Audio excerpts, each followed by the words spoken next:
starts in 10,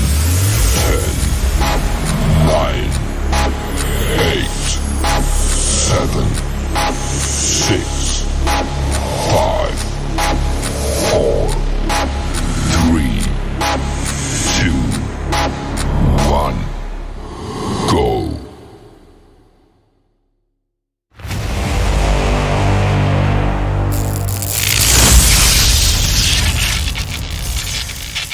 What's going on, guys? Welcome to the Nerd Archive podcast.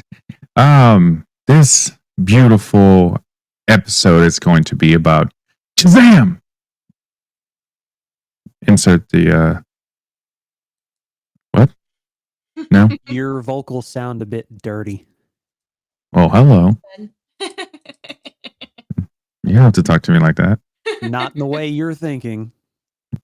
See, I have Sarah, you have Justin.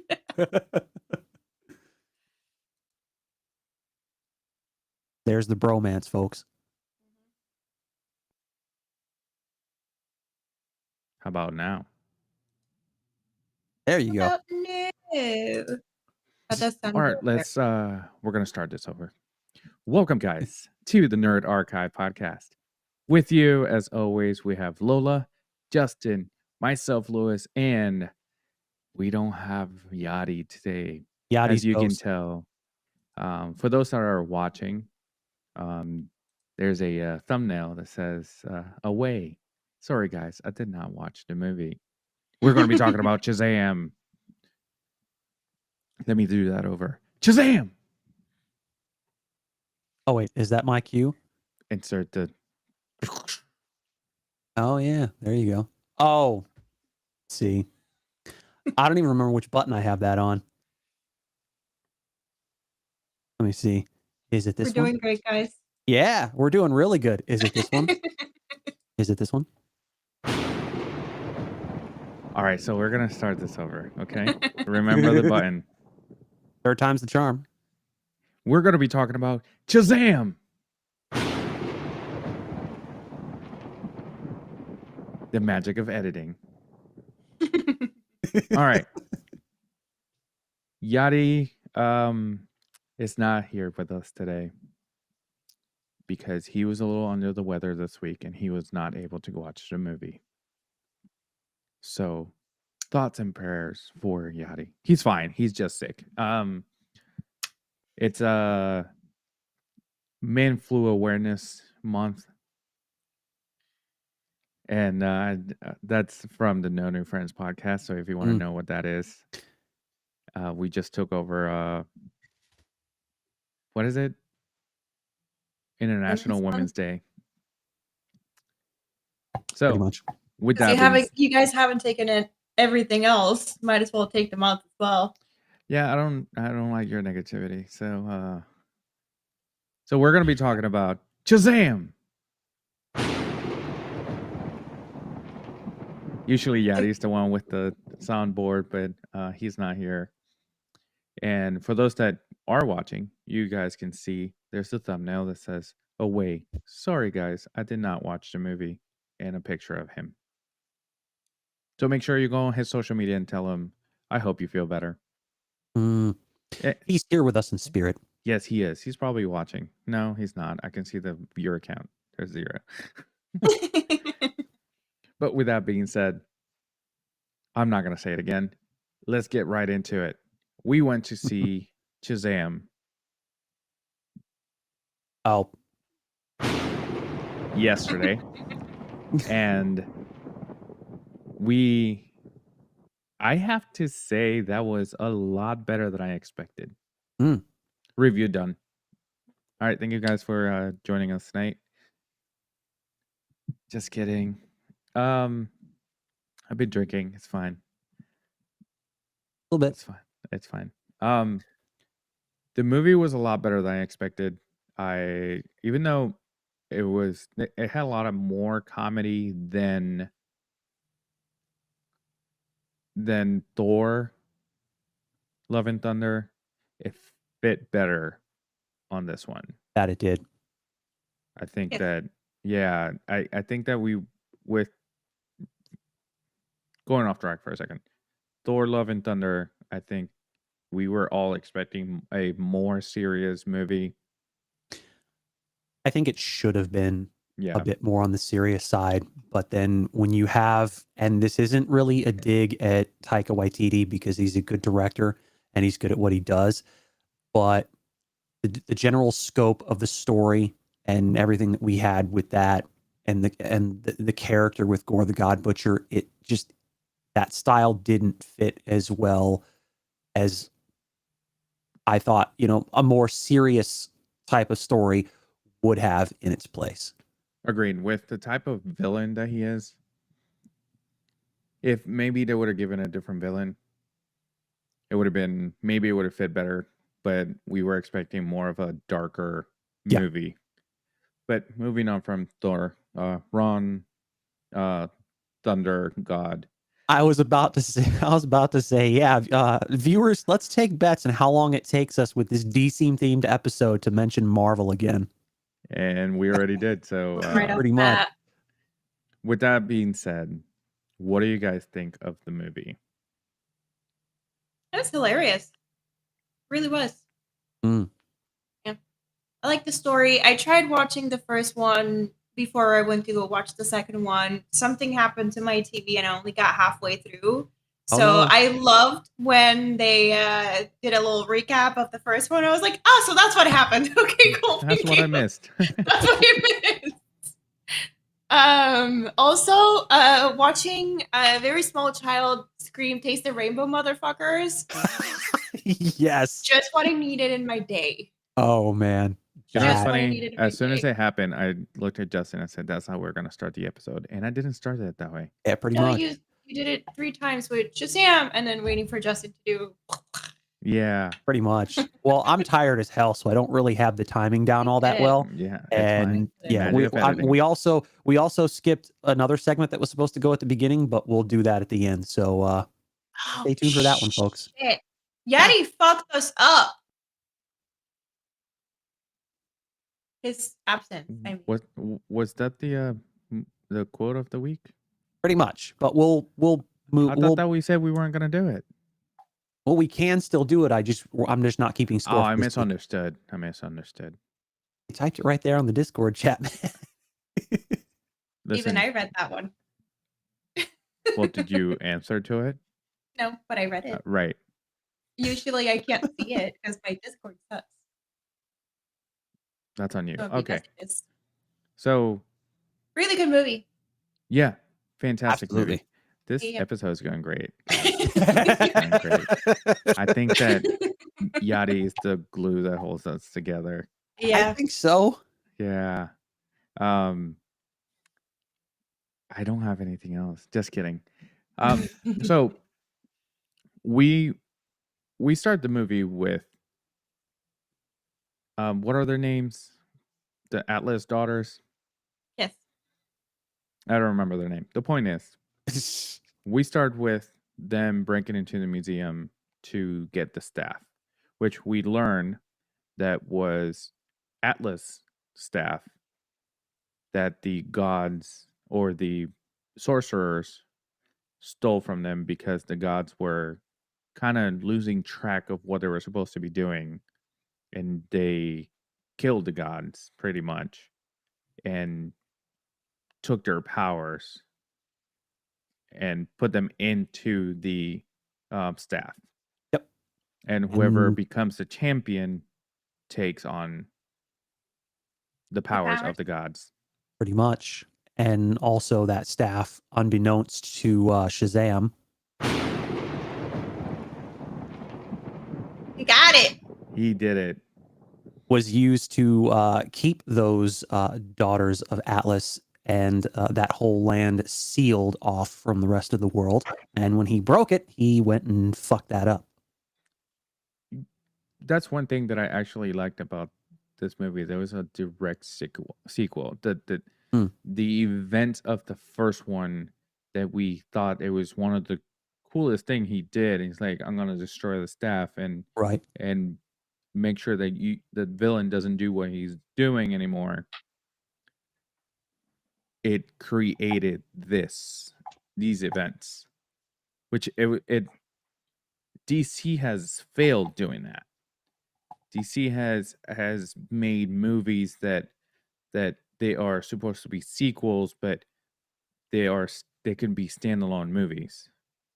It's been pretty haphazard in that sense as far as like continuity is concerned. Right.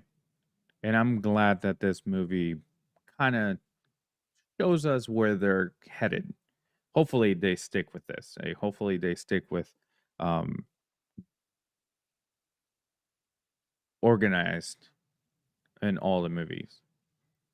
And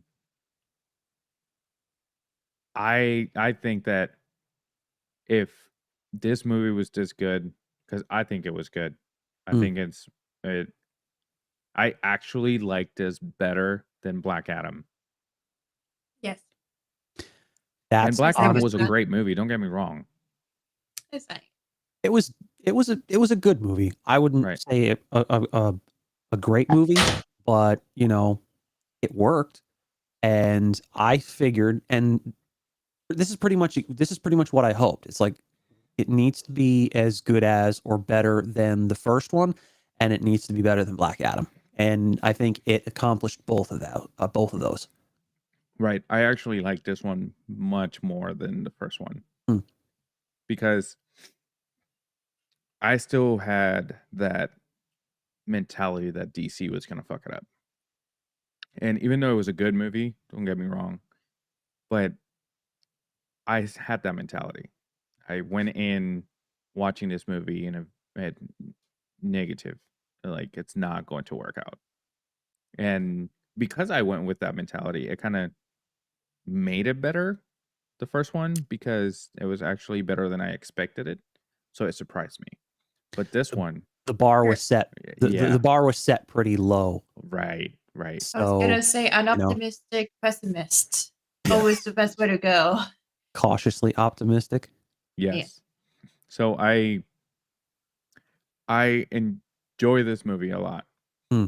So we see they take the staff and they turn everyone into fighting each other, and then they turn everybody into stone. It uses style. It wasn't gruesome. Gruesome's not the word I'm looking for. It was very hardcore what they were doing to people. Oh yeah. And that's what one thing he got trigger happy. That's one thing about DC that I like more than Marvel. Marvel kind of babies us or baby us, whatever the term is. They sugarcoat everything. There's not a lot of you have this being like Thanos, and he punches a human. They're just gonna go flying, and it's before they hit the wall or anything, they're gonna cut it out. I was about to say Deadpool would like a word. Yeah, but Disney Marvel is completely different. But now Deadpool is coming to Marvel Studios, and Right. it's keeping its R rating. So Yeah. I think we're gonna. but it hasn't I mean, happened yet. Not yet, but Right. this is the thing, though. I think, and I'm hoping, fingers crossed, Deadpool is going to change things, I hope so. and they need to Marvel Studios really needs to step up their game. Yep. But you know that's not what we're supposed to be talking about. No, So no. And whoever took Guys, the you bet did that it we were going to talk again. about, yeah. what is that? Twice or three times this episode? 3 times. That's 3 times already. Yeah. So that's one thing that I like about DC, that they don't baby us. They're like, Oh, yeah. we're gonna show you when this person hits the wall, and We're gonna show you murder. You're not going to Oh, yeah. assume they're dead. You're gonna see them die. Oh yeah, it wasn't gruesome per se because there wasn't really blood and gore right. as you would expect, but it was still pretty brutal, that opening scene. That's the word I was looking for. Brutal. Yes. Because then we also see when they turn into stone, Lucy Liu pushes one, and it just breaks, and I'm like, oh, he's dead. The one that was openly begging for his life before they Yeah. all just hit the dust. Literally. Yeah. Literally. So that was a nice touch. And then we cut into, which I thought it was hilarious, the scene where he's talking to the pediatrician. Because, I mean, we do see Shazam. Okay. We do see Shazam. And we forget that he's a child. So, but seeing that scene of him talking to the pediatrician, pediatrician. We don't. Here's the thing: we don't just forget he's a child. We forget he's a child that's lived through traumatic events. See, now you fucked me over. Traumatic events. Right. Events. Oh yeah, he's still dealing with that. He's still dealing with that crisis, like everybody that he's, had attachments to early on in his life Right. has either died or abandoned him, and he's struggling with that issue, and unfortunately he's dealing with it in the wrong way. Like he's just, like they were saying, he's holding on like way too tight, and it's like everything is just like slipping through his fingers. Yeah. Which we can all relate to that at one point. But seeing him struggle with this because obviously Billy is the human side of him.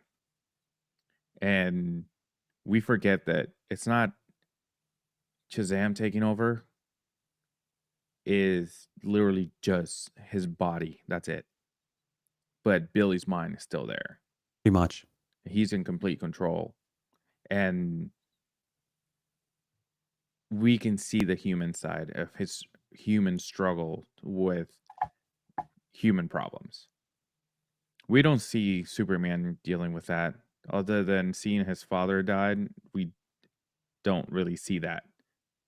Yeah. So seeing that kind of put things in perspective, he's a superhero, but he still has the struggles. However, that struggle that he's going through, he still finds a way to be funny. And it shows you that that's how people deal with this too. Like we're struggling, but we're not gonna show that we are, because that's pretty much what happens. Oh yeah, using humor in that sense to kind of mask it.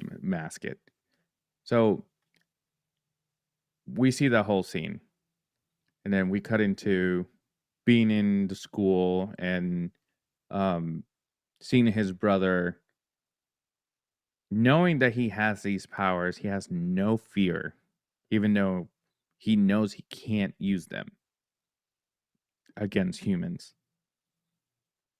So he even though he knows he's gonna get his ass kicked by a mere human, he still protects this new girl that he just met, Anne.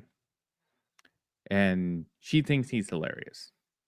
I think he's hilarious in a nerdy way. Yep. And which is funny because I will touch on something on that later.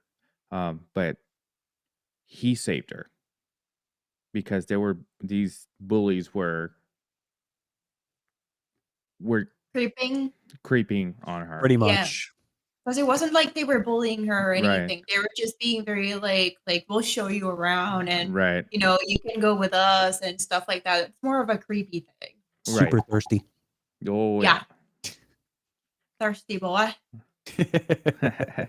So we see that, and he still gets his ass kicked. And then we see, man, he's so iconic. I mean, the teacher, I remember him from Beverly Hillbillies. That was a hilarious movie, and that's every time I see him, that's the movie that I see when I see him. And I think of the Drew Carey Show. That too. So we see that the teacher comes out and he's like, the bullies run away. And when he's thanking him, he's like, "Don't worry, I understand because that trash can was my second home when I was going to school." Oh, I'm like, goddamn. So pause. I forgot what else happened after that.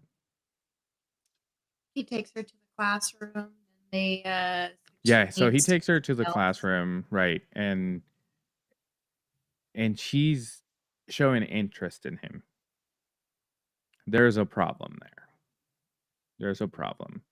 Because there's a reason why that she's trying to. It sucks because she had a hidden agenda, pretty much. which she kind of redeems herself later, but The and feelings then- were real. right. So if you guys want to take over at any point, because I'm struggling. For some A little reason, I can't think of the movie, even though I watched it yesterday. I feel like if we were recorded tomorrow, it would have been more fresh in my mind for some reason. It's More weird time how that happens processing. sometimes. Also, you said that there's been mimosas involved. Yeah, I think that's what it is. Yeah. Definitely. So take over. What happened next? Didn't they jump? Didn't they jump to? I want to say they jumped to when the two of them were on the roof, or that. No, I think that came later on in the movie. It came Yeah, later that was on. later. After I don't think we necessarily have to go through every single scene in the movie. Right. Pretty much. But Let's talk about the ones that you liked the most and stuff like that.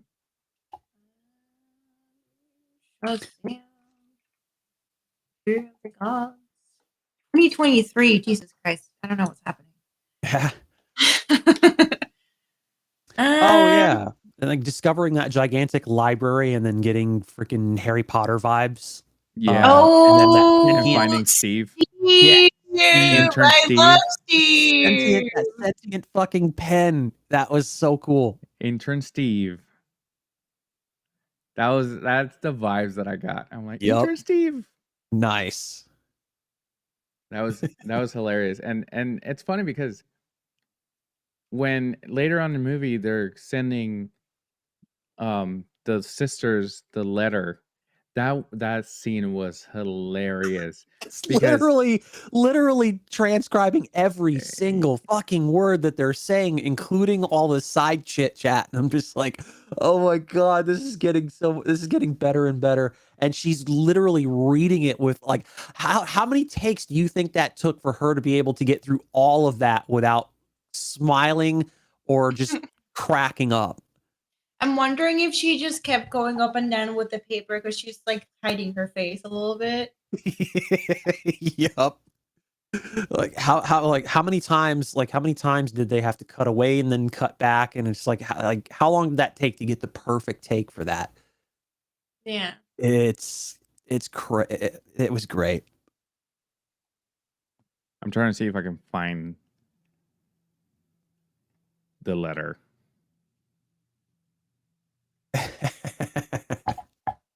Oh man. Yeah, no, and then just I guess kind of so I guess we can jump to that scene on the roof where they're talking, and it looks like it looks like there's a connection forming. It looks like there's something going on, and then would you like to meet this guy? And then he walks around the corner, transforms, and then comes back, and then that's when everything starts to go to shit. And Starts to unfold. Yeah. pretty much, and Anne reveals who she is, one of the daughters of Atlas. Jeez, almost had a brain lag there. I have too many of those. And then her name is Anthea, by the way. yes. And the other two are Hespera and Calypso. Lucy Liu is Calypso. Right. Oh yeah. And then that's when I think it was Hespera that showed up next. Yeah. And then Took away Freddy's powers. pretty much. And then poor boy's kidnapped. But he's taken to a prison where the wizard is. So he finally gets to meet the wizard that I'm assuming Billy kept talking about. Yep. And I say assuming because I didn't get to finish the the first movie. Oh yeah. Yeah.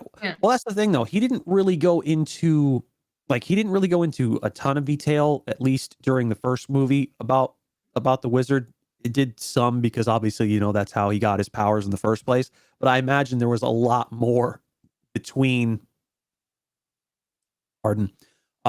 between movies, because it was there was like I want to say like a 2-3 year gap or something like that between the first and the second one. So there's been obviously a lot of detail shared between Billy and the rest of his family. So yeah. Let's see, what next? So I want to point out, you remember yesterday when I said that, so when Shazam's fighting the dragon, cool Easter egg. When he's fighting the dragon and he's on fire, and then he gets up and the town or the city's like, "We actually love you. You're amazing, whatever." And they're all naming him, giving him weird names. The guy that says, "We love you, Captain Marvel." Yep. I said to you yesterday it was the creator. But it was actually Michael Gray, the guy that plays the original Billy Batson from the Shazam show in the 70s. See, that's an interesting one to me, because I did not know that there was one in the 70s, but that's cool. Yes. And I want to say we briefly talked about it at some point. I don't remember. Did we? Like, I didn't know that there was a show in the 70s. Oh. And that it caught me off guard because I actually saw it on TikTok today. Because I thought it was I had seen that the creator was in the movie, but the clothes that he's wearing in the movie is the clothes that he wore in the show. That's cool. That is super cool. Right, because it has the same colors as what Shazam wears. So as he was Billy Batson, which I thought it was Billy Patson, but apparently it's Batson. Yep. So he wore the same colors as Shazam. It's like, oh, I don't want them to know that I'm him, but I'm going to wear the same colors. Right. That was his putting the glasses on and no one knows I'm Superman. Yeah, pretty much. I like the fact that they used the original name Captain Marvel, even though Marvel Studios has the rights, or at least the live action rights to that name. Right. Because it might be because I consider it an Easter egg, not them actually using the name. And another funny part is when Billy Batson is having the dream and he's dreaming that he's having dinner with Wonder Woman. Oh, and yes. And at the and right before we see the scene that you were talking about, how the sorcerer was prisoner with he was the prisoner of the daughters of Atlas. Yep. And he actually is able to put the staff together, which, listen, he didn't want to put the staff together. But then Lucy Liu's character talks to him in his ear and controls his mind. Tortures him mentally. Tortures him and puts it together. So, and he caved in quickly. He didn't hesitate. And what's the brother's name? Freddy. Yes, Freddy. Freddy. Yeah. She tried to do the same thing to Freddy, and he did not break. Oh yeah. At all. Do you hear the part where he's like, Destiny's Child? Yeah. So he did not break. Like, the sorcerer broke immediately. Yeah. And even the sorcerer is like, oh, wow. That's crazy. Well, Right. I mean, he did resist for like a little bit, but like not like nowhere near as long as like I would rather die than help you. And then I think he lasted all of about 5 seconds. Yeah. So that was I thought that was epic from Freddy, which he was calling him, the sorcerer kept calling him different names. Yup. That was hilarious. You know what though? I love his comeback with like eventually later in the movie when they're trying to sneak around and all that stuff, and they're like, "No, you shouldn't go. You're a child." And he responds with like, "Dude, I don't mean to offend you, but your knees creak all the time." Yes. Pause for a Then he second. moves his knees and looks down. Yeah. Yeah. Let's pause for a second. Your video feed is behind, Lola. Mine? Yeah. You said Should I mine, even go and back? then 5 seconds later, not even 5, like 3 seconds later, your mouth started moving. And also, you're playing with something. I'm not. I'm moving in my chair very little, but I'm not Okay. playing with anything. Hands are on my knees. Those are your knees, they're cracking. All right, so I lost my train of thought. Cracking knees. Cracking Sneaking knees, he was around. standing at the door. He was getting ready to sneak in to try and take the apple. Yeah, and Okay. it's working out because Freddy's doing what he's supposed to be doing. Pretty He's much. sneaking through, and he grabs the apple, and then he decides that he's gonna walk away, but his cane pushes where the apple was being held, and it falls and makes a lot of noise, and that's when he gets caught. And he's I still. love his reaction though. Oh yeah, he's It's like, like, no. Yeah, he's like, he's trying to get down there and pick it up, and it's like not even Like they didn't hear it. Yeah, like, Yeah. like Although- not realizing all three of them are standing, like, or the two of them are standing right there, and it's just like, what? Another fun Easter egg was when after he sends the letter and they meet, we see him sitting at the picnic table. Mhm. And when they're sitting at the picnic table, he's like, he mentions Fast and the Furious. Yep. I've seen all the Fast and Furious movies. And right, and it's a fun Easter egg, not because I'm a big Fast and Furious fan, but because literally Helen Mirren is sitting in front of him, and she's in the Fast and the Furious franchise, and the Wizard, it's also in the Fast and the Furious franchise.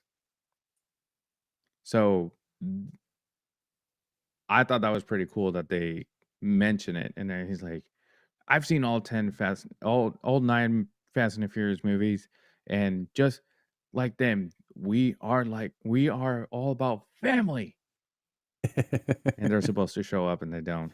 He's like family, come on, we practice this. So, and then the big fight happens, and Yep. and they win the fight. They take what's her name again? Hespera. Yep. And they take her and imprison her, but that was her plan the whole time. Yep. So seeing that happen, and also in the middle of the fight, Pedro's character, superhero character, he gets hit by the staff's power, and he gets his power taken away. So now we see another one without the powers, and they're slowly losing the powers.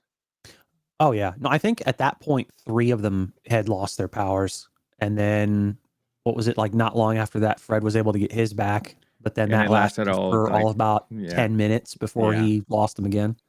Yeah, and at that point, all 5 of them, when he lost them again, the rest of them had lost except for Shazam. You knew that was coming. Which it makes you realize, yeah, that was planned, and I saw it coming because we want to see the big fight. Pretty much. And the big fight was But always going to also- be what? He's the chosen one. He's the one they chose to He's be the the champion. So, Right. yeah, it makes sense that they all lost their power because it wasn't their fight to fight. It was his. Right. And he's also the one who broke the staff, so it's his fault. That's his Yeah, fault. it also makes sense. Yeah. Right. Pretty much. So, and then we see the whole interaction between him and the wizard, and how the wizard's like proud of him because it took him a millennia to choose the right champion. And the point that he brought was, people can do good if given the chance. And he saw good in people and gave the opportunity to the other ones to become champions too, without hesitation. Oh yeah. So that showed leadership, in which he was the only power that he didn't have was the wisdom of Solomon. Solo man. So that's Didn't he say Saruman? Saruman at at some one point? Saruman. point. Yeah, Saruman. The whole movie, every time he tried to say Solomon, he butchered it. Oh yeah. That Fucked was it up. yeah, that was funny. And then the wizard tells him, your brain is like empty, but your heart is wise. Which explains everything. So he explains you don't have to be wise mentally, as long as your heart is in the right place. Pretty much. You know exactly what to do. So that was a little touchy there. It's like, oh, that's cute. But then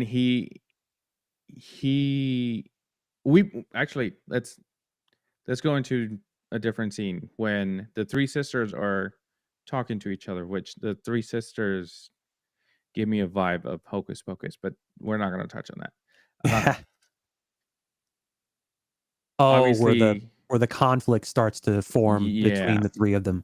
We see Calypso wanting to do everything her way and be more ruthless than the other ones. She wants revenge.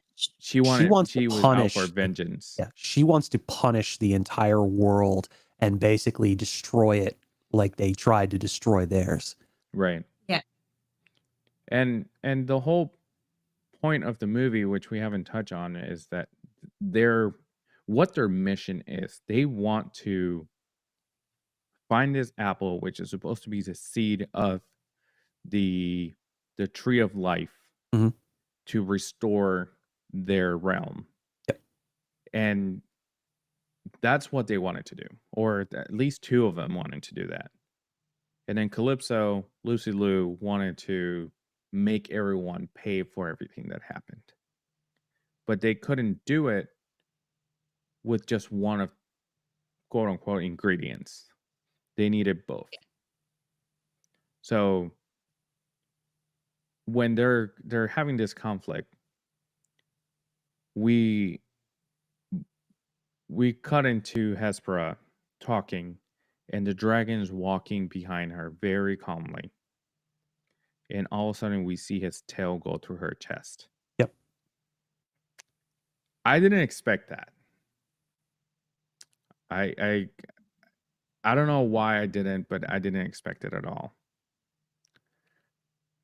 But you see Calypso have no remorse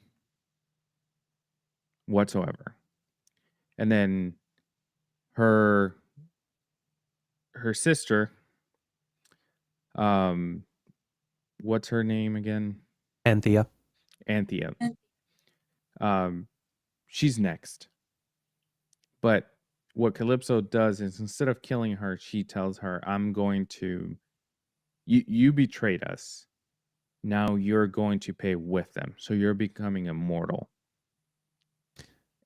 And she tries to hit her with the staff power, and she does her power and shifts everything, and she goes away like miles away. But the beam followed her, and it turns her into a mortal. She loses her powers. And that's important because a couple things happen. And we see Freddy sees her, and he's trying to find her in the crowd. And when he finds her, she's in front of Calypso riding the dragon, trying to kill her with the dragon's power, which the dragon... I liked what they did with the dragon. It was he wasn't a fire-breathing dragon.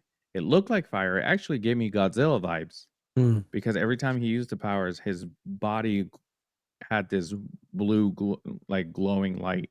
Right. White with like a slight bluish hint. Right. So yeah, more like energy rather than just fire. Right. And then made of wood, which was a nice touch too. Oh yeah. She was riding wood the whole time. So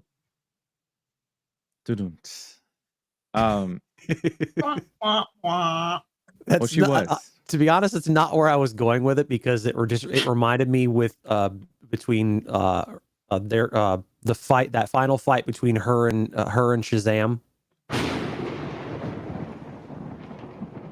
where he throws her into that building and just calls out, "Hey, Khaleesi!" Which is a nice little callback. Yeah, nice little callback to Game of Thrones, which is That's freaking funny. Awesome. But yeah, back to where you were. His power that looks like fire is more projecting fear into the people's minds. Yep. And that's how he protected the realm. By anybody that tried to break in, they couldn't get past him because he would put literally the fear in him. Mm-hmm. And which maybe that's where the saying comes from, the Greek mythology. However, not the point. That's just my brain going off. So we see her struggling, this former god struggling. And here comes Freddy crawling, caught by the blast, and keeps pushing forward to the point where actually the dragon turned and focused his power on him, and Freddy just kept going. Freddy has no fear. Freddy has no fear because that show you right there that he is strong mentally and fearless. Not that he has no fear, but he's had to face that. He's had to face that fear thus far all his life, and so he's used to that, and so he's able to push forward in spite of all that. Right. See, that was more what I was leaning towards. Is not necessarily that he's fearless, but he's lived with so much fear here, he knows how to deal with it. Yep. Right. He accepts that fear and focuses and uses that and just pushes forward. Yeah. Then yes. No, I agree with that. that. That's where I was going with, and he is very strong mentally. Right. So that's what we see in the whole movie. Also, we see him struggling with all of that. that when he uses his powers, he feels like that is a better version of himself, and he wants to be that. He doesn't want to be Freddy. He wants to be Mr. Every power. Every Power. Yeah. Which is funny because in that scene where we see in the beginning with the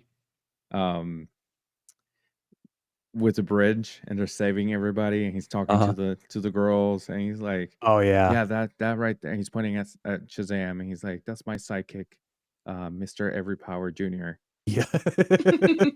And I wanted to bring it up because that's important because that comes back at the end of the movie.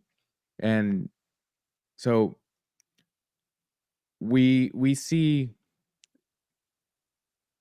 Freddy and I keep forgetting her name, Anthea, struggling, and all of a sudden Shazam shows up. And he's grabbing the tail of the dragon and he looks over at Calypso and looks past Calypso and he's like, no guys, don't do it. And she looks away. And when she does that, he takes the staff from her.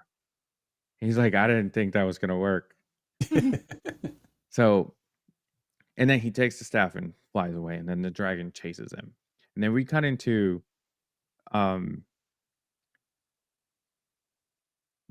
family, the kids and the mom and dad that eventually found out that they have superpowers and whatnot.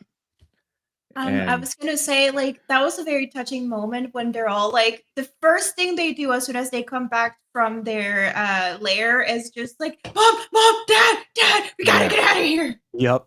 They go straight to their parents. Go get they are straight to their parents. Oh yeah, and of course those two are just freaking the hell out because like, who are these people in our room? What the hell's going on? Right. And my favorite part is when they're all standing there and it's like, we have something to tell you. And when they're all about to say we're superheroes, here comes Pedro. I'm gay. I'm gay. Yeah. And everyone's like, we know, buddy. We know. That's okay. And he looks over at his mom and his mom's like, we know. It's fine. Because call back to the beginning of the movie, they're watching baseball. Yep. And he has a magazine. He's watching baseball. Right. he has a magazine in his hands, and he looks down, and there's a guy half naked, and he's like, "Oh yeah." I'm starting to see the appeal of baseball. Yeah. He watches baseball the same way I watch baseball. Like, look at all those butts. Fun fact. We were watching the Puerto Rico-Mexico game, and the whole time I'm explaining the game to Lola because Sarah knows she knows the basic of baseball, and it got to a point where I was explaining to both of them more rules and things like that. But half the time, I have slight commentating coming from my left, which is where Lola was sitting. What kind of exercise do they do that they have those butts? I'm like, it was a genuine question. I'm trying to get bulky on my backside, and they're already bulky on their backside. So I'm like, I don't know. I obviously don't play baseball. I mean, I'm Puerto Rican, so it's in my DNA, and you take me on a field, I'm going to know how to play it, but I'll probably play half an inning and I'm already winded. But that's not the point. The point is that, like Lola said, Pedro watches baseball for the same reason she does. Yeah. For the balls and the bat. The balls and the bats. Right. And the butts. Okay. The 3 B's. Balls, bats, butts. That's my sister for you, everybody. Yeah, baseball. In a nutshell. In a nutshell. Get it? Nutshell. I'm so funny, guys. Unintentionally funny. Yeah, I know. So I lost it. thoughts? Pedro? Okay. Same. Sorry, I was yawning. I'm back.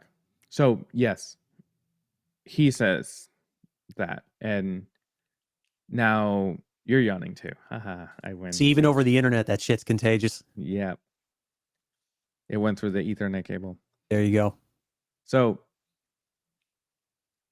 we get to the point where the family is trying to fight these mythical creatures, just Greek mythology creatures, such as the Minotaur, and Wreaths. the what? Wreaths of wrath. Wrath. I think The it's a ones with rat. the wings with the big teeth. The harpies. The harpies. And then you had the manticore, which is the lion Cyclops. with the. Oh yeah, the cyclops as well, and then the manticore, which is the lion with the scorpion's tail. Yeah. So they're trying to figure out what can kill them, and intern Steve is on the case. Hey, Steve, what are these creatures or these monsters afraid of? Unicorns. And one of the kids says, really? Unicorns? They're not even real. And then he looks out the window and he sees the rest of the monster. He's like, well, I guess they can be real. I guess it's possible. Yeah. So they figure out that the what is it that's really sweet that they Ambrosia. Yep, ambrosia. So they figure out that the first time they show the kids, there's a Skittles joke. And what's her face? Darla puts Skittles in what's her sister's pants. Yeah, but what's her like sister? A total sister, Mary, maybe. Mary.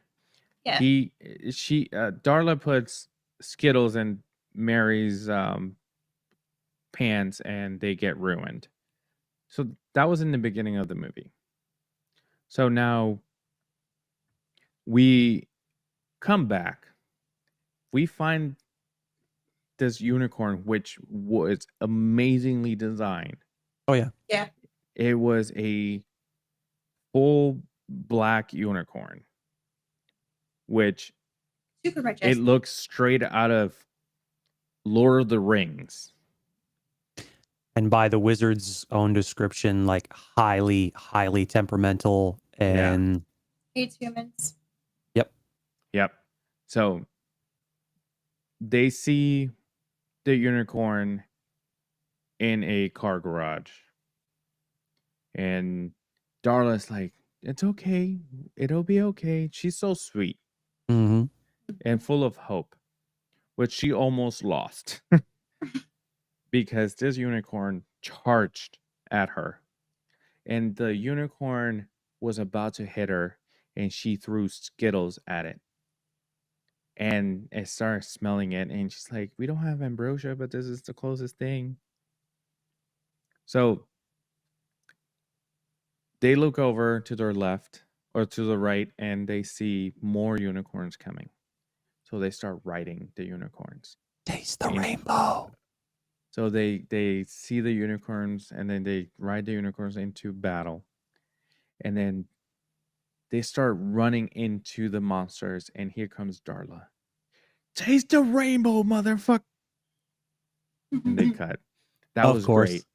That I have to say, that was my favorite scene, and I have plenty of videos that live rent free in my head. Yep. And that is one of them now. Yep. Because I thought about it all day until we started recording, and then I forgot that I wanted to say that. I just wanted to point that out. So that was fun. Now we go back to Shazam, and he's trying to figure out what to do, because he's fighting he loses the staff again. And he's trying to... No, actually, he realized that when he was shooting his lightning against Calypso, the staff was charging and grabbing all the power. So he has an idea. The idea is that he's going to overcharge that the staff to make it blow up. Yep. Next to the tree so that it can be destroyed. But there's a problem. He finds Hespera and asks her, do you think that's going to work? And she says, yes, but there's an issue with that. The blast will destroy everything within the dome. The dome, going back for a second, the dome was created by Hespera to escape from Shazam and enclosed half the city into this dome. So half the city would have been destroyed if he destroys the tree and the staff. What does he do? He finds Hespera's body and does a clear. Yeah.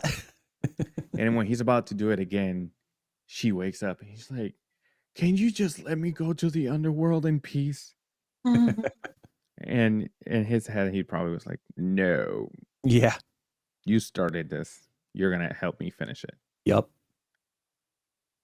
He asked her, can you make the dome smaller so we can contain this blast? And now he's inside the dome by himself with Calypso and the dragon and the staff and the tree. So what he does is he starts shooting lightning to ricochet off the dome onto the staff that he's holding. It's charging. And he is talking about charging. He's charging towards the dragon, and the dragon is just doing his not fire breathing attack. Very Pokemon like. Right. Charizard. But sort of. And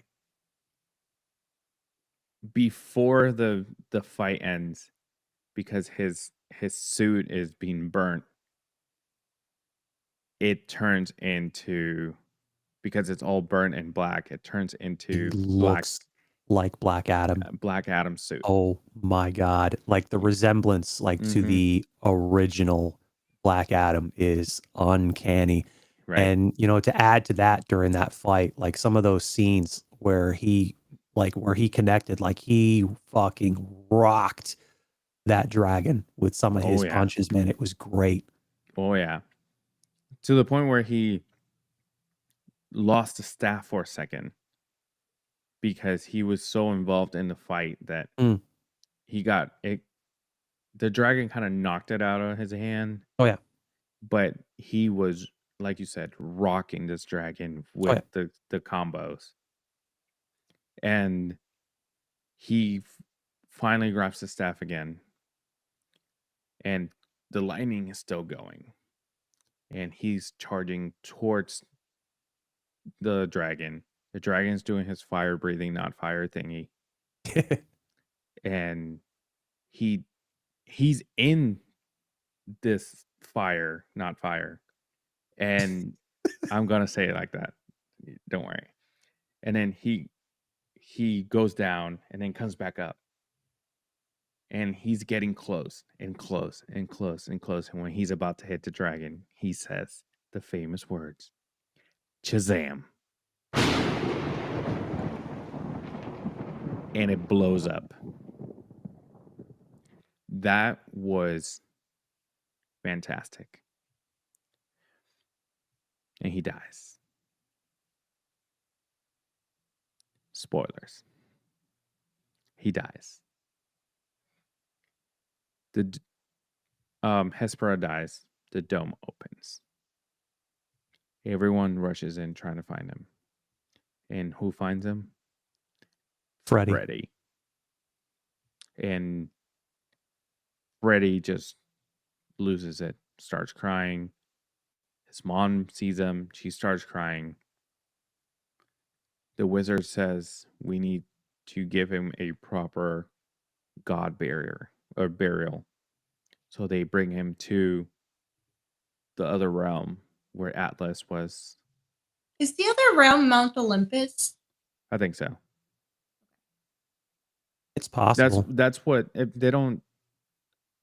They never. I mean, they did mention Zeus, but they barely do. But they only focus on Atlas. But I think that's what it is. But they don't say that that's what it is.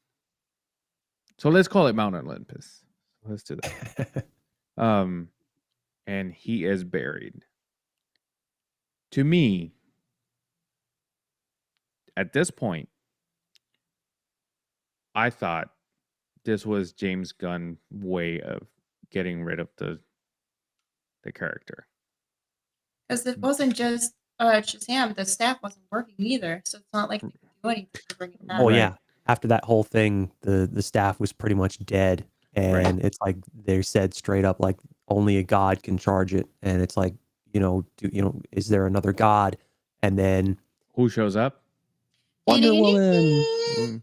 Wonder Woman. Not Gal just Gadot. I was gonna say not just Wonder Woman. Gal Gadot's Wonder Woman. Yep, and she restores the staff, and all of a sudden you see flowers blooming or blossoming, and very, very Dawn of the Dead. We see a hand come out, an arm, and somebody yells, "Zombie!" And here comes Shazam. And very fourth wall breaking. You bury me 5 minutes after I died?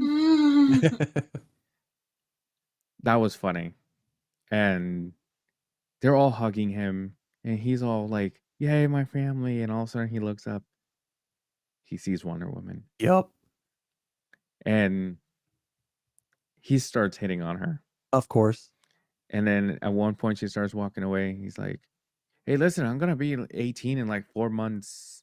So I think we good. And then because Anthea says that she's 6,000 years old and Freddy loves her. So now you have Freddy in love with the 6,000-year-old woman. And then you have Billy in love with Wonder Woman. The mom says, what's up with our boys being in love with older women? Yup. Very, very fourth wall breaking. Yep. And the movie ends. No, it doesn't. So they give everyone their power back. Oh yeah. Yeah. He was holding the staff and he was talking to the wizard and he was looking at them and he's like, who wants their powers back? And they all raised their hand, including the dad, which was funny as well. Which I thought that they were going to turn him into a champion and then slightly for a second he would look like The Rock.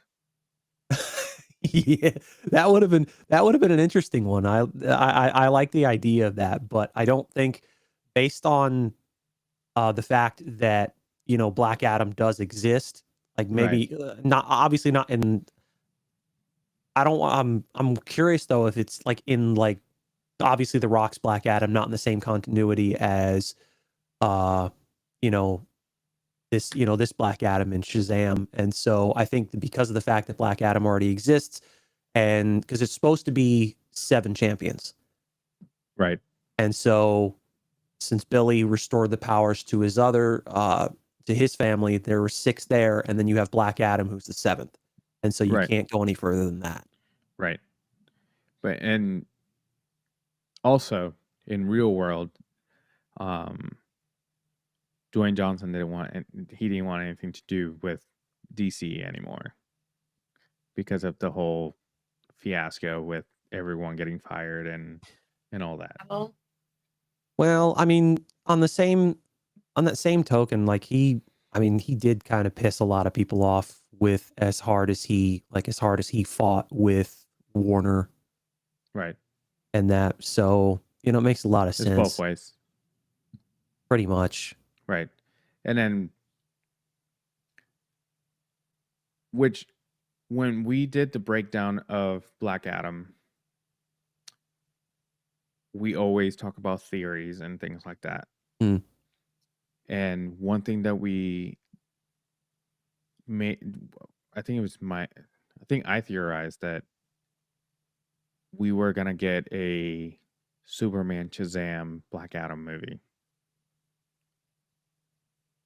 Because in the animated movie Shazam, we get Superman and Shazam fighting in the beginning, and then Black Adam shows up, and then they team up to fight Black Adam.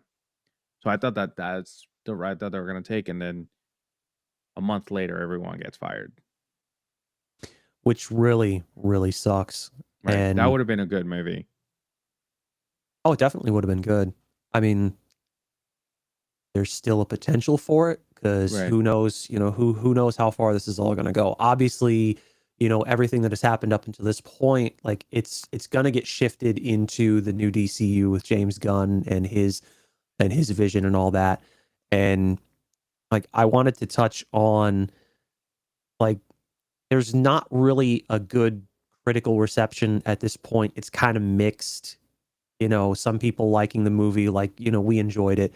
There's some people that did not like the movie, but this is the issue that I'm having is a lot of these fans are essentially hating on the movie because of that whole shit with Henry Cavill getting axed and the Snyderverse and all that stuff, which you also pointed out. It's like the same people that were bitching about the Snyderverse and a lot of the movies. I mean, with the very few exceptions, Zack Snyder's vision for the DCEU was really a lot of missteps. Right. With like I said, very few exceptions. And so it's like now these people are coming out of the woodwork and saying, this essentially they're punishing they're punishing the people that worked on this movie for one thing that happened. And I've said it before, as much as it sucks, there's only so fucking long that you can be bitter. And I have my reservations about a lot of this going forward. Like, are they going to try the same shit with James Gunn's DCU just to, to make it fail, just to try and prove a point? And literally, it's like, what point are you proving? Okay, yeah, Henry Cavill was a fucking good Superman. Nobody is denying that. But at some point, you have to get over it and move on because, and it's not to say that they won't work together again in the future. I've said this before, and I know it's beating a dead horse, but seriously, get the stick out of your asses, folks. It's like me boycotting Marvel if they were to switch out Hugh Jackman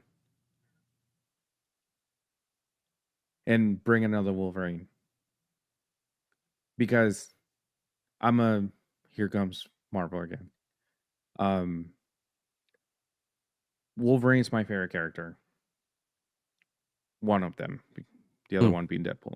Yep. If they were to switch out, if they're gonna make other Wolverines and it's not gonna be Hugh Jackman, and me not wanting to go see it because of that'd be stupid.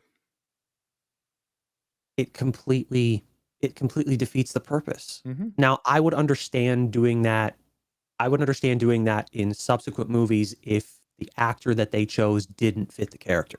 Correct. Because the way I see it is, if the actor they bring in, so if they ever decide to recast Tony Stark, find a character that fits. Obviously, that's going to be hard to do, but it can work.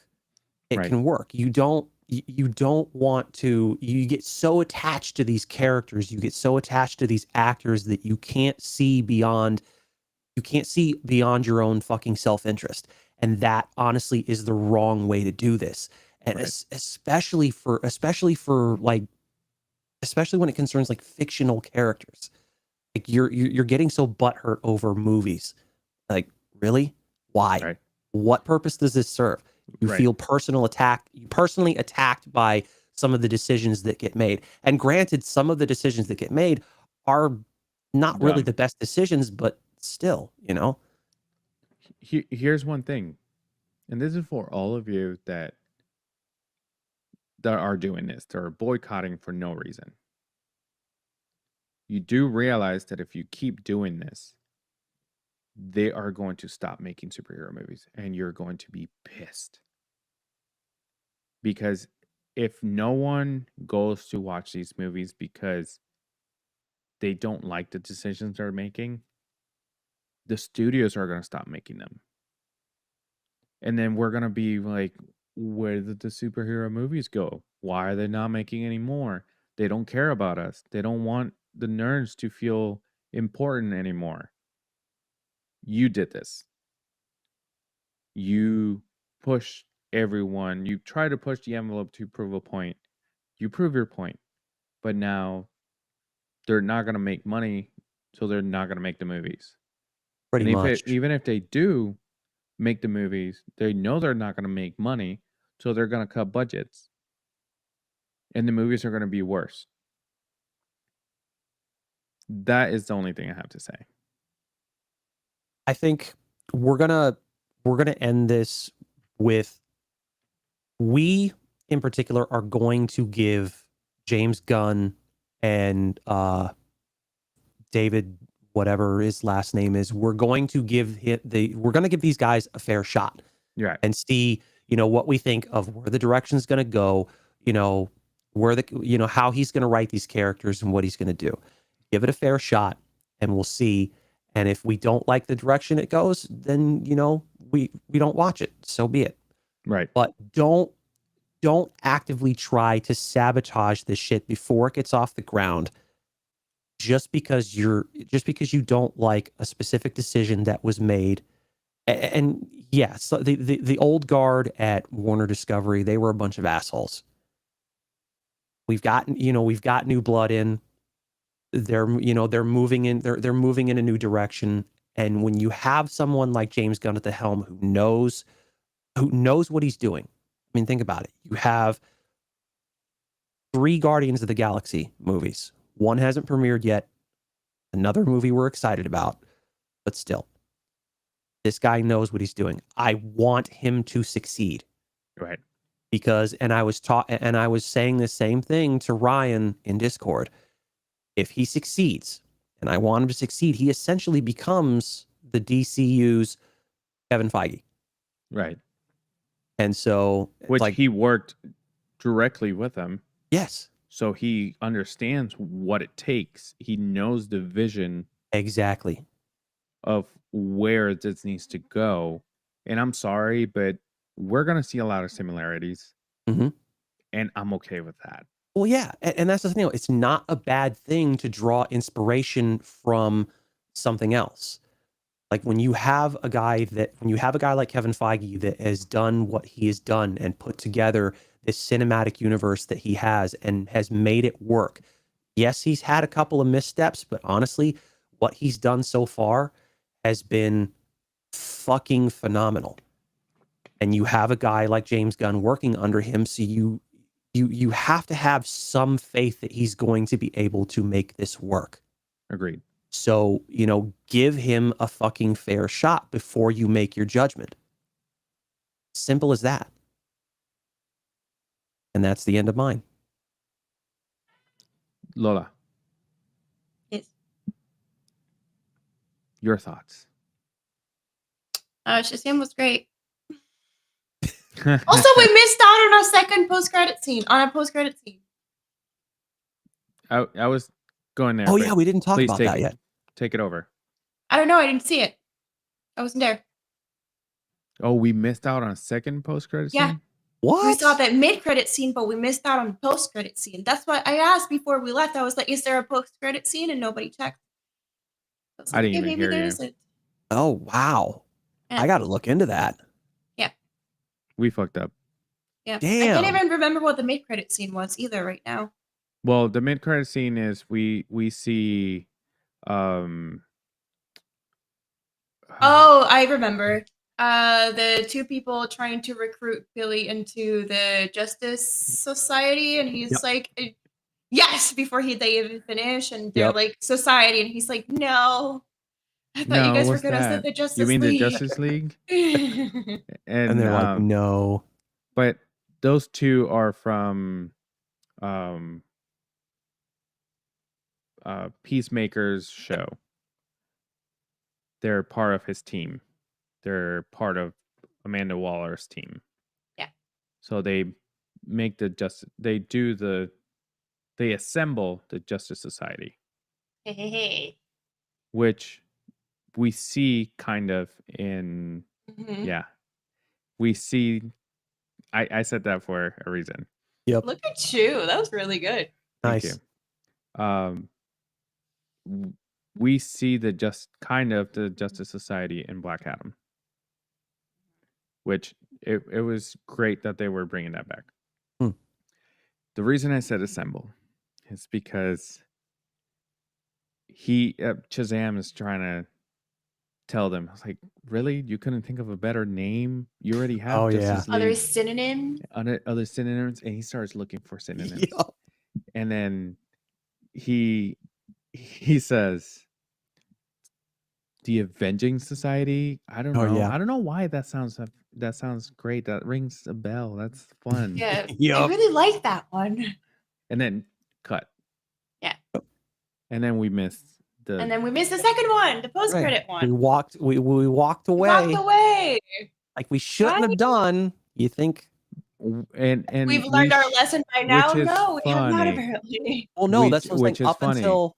Up until this one where we screwed up and walked out, we'd never pretty much Left every the movie theater we've seen, we've prior. never left until the credits were finished rolling. Yeah. And then even then we movies waited that like had nothing to 30 do with seconds. superheroes. Yeah. Just in case. I don't fucking walk out on any goddamn movie because you never know. Some people, other franchises are starting to adopt like mid and post credit scenes too. Right. Yeah. So, but here's the point that we were just talking about James Gunn. He's adapting things that are from the MCU. And like case in point, mid and post credit scenes. Because even the DC movies would maybe give you a mid credit scene or a mid credit scene, but never two. Yeah. MCU was the only one doing that. But now we see the DCU doing that,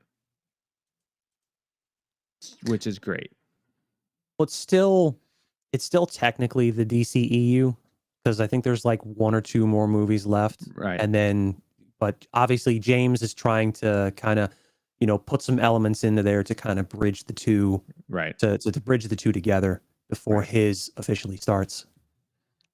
Which I'm excited for The Flash when it comes out because the Flash movie, this is the last thing I want to talk about. The Flash movie is the Flashpoint, and the Flashpoint started the New 52 comic books, which it was alternate universe up to what we had in the past. And they're using the Flash movie as a restart of the DCU. They're going from the DCEU, which is the last movie we're gonna get from the DCEU, is gonna be the Flash. Yep. But it's also considered the first one of the DCU. So that's the bridge. We'll see. We'll see how they do it. So, you guys have anything else other than the quote of the week? This one is if you're familiar with sports, this is going to be the exhibition quote of the week. It's for fun. There's not going to be any points. All right, let's get right into this. That's right, folks. We are going to test the host's nerdy knowledge with our nerdy quote of the week, where I take one quote from a movie or TV series, and they try to guess who said it and what movie or series it came from. And since one of our hosts is not here this week, there will be no points awarded. So this will be, as Lewis said, an exhibition. So that said, let's get into it. Here we go. You will give that... Jeez. See? Nerds don't words good. All right. Let's try that again. You will give the people something to strive towards. They will race behind you. They will stumble. They will fall, but in time, they will join you in the sun. In time, you will help them to accomplish wonders. Can I ask what franchise that is? No. What? You can't tell me if it's DC or... Yeah, no, that I can tell you. It's DC. Oh. Well, I was talking about that with when I was talking with Ryan, because I was telling, well, I pretty much put that in the chat for everybody. It's like DC quotes or good DC movie quotes are a little bit harder to find. Yeah. Can you I know it's a long one, but can you repeat it? Yes. You will give the people something to strive towards. They will race behind you. They will stumble. They will fall, but in time, they will join you in the sun. In time, you will help them to accomplish wonders.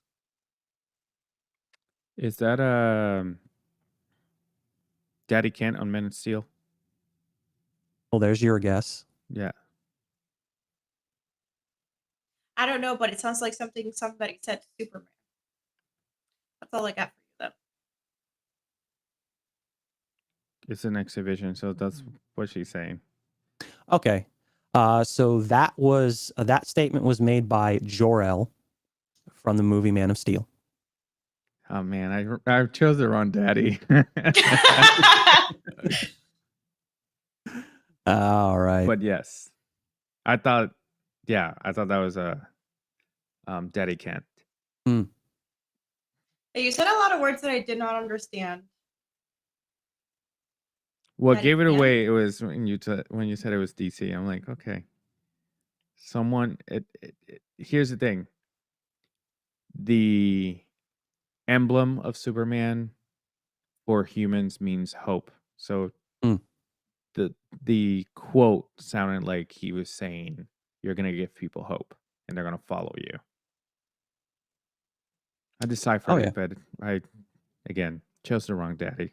I gotcha. Well, that's the thing though. They have a similar Jor-El and Jonathan Kent. They have a similar type of wisdom to them. So they're both wise in that sense, but also in a different sense. Right.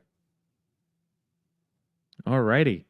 That was the quote, the nerdy quote of the week with Justin. And if you guys don't have anything else, before we go, make sure you go on all of our social media. And click all the things. And make sure you go on our official website, thenerdarchive.com, so you can find all of the latest episodes. All of our social media is on there, and little bios of the host that way you get to know us a little bit better. And also there's a little section where we show you the podcast that we support.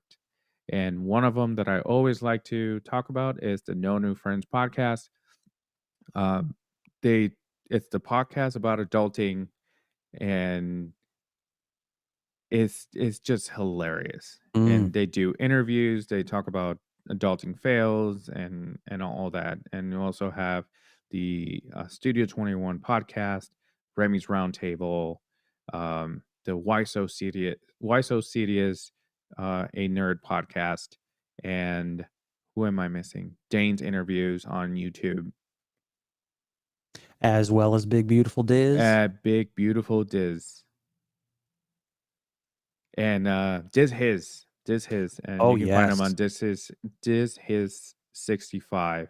They bring you history about Disney, and the most obscure history that you can think of Disney that people don't think of. They'll talk about it. Oh yeah. No, they really deep dive into a lot of those things. Not just parks and rides and, TV shows and movies and things like that. Things that you never would have expected. Like things Right. that are just, like you said, completely out of nowhere. Right. So, with that being said, we're going to get the hell out of here. You stay nerdy, stay being yourself. That is not the quote, but I loved it. It is what it is. We'll see you guys next week. Deuces. Okay, bye. Bye.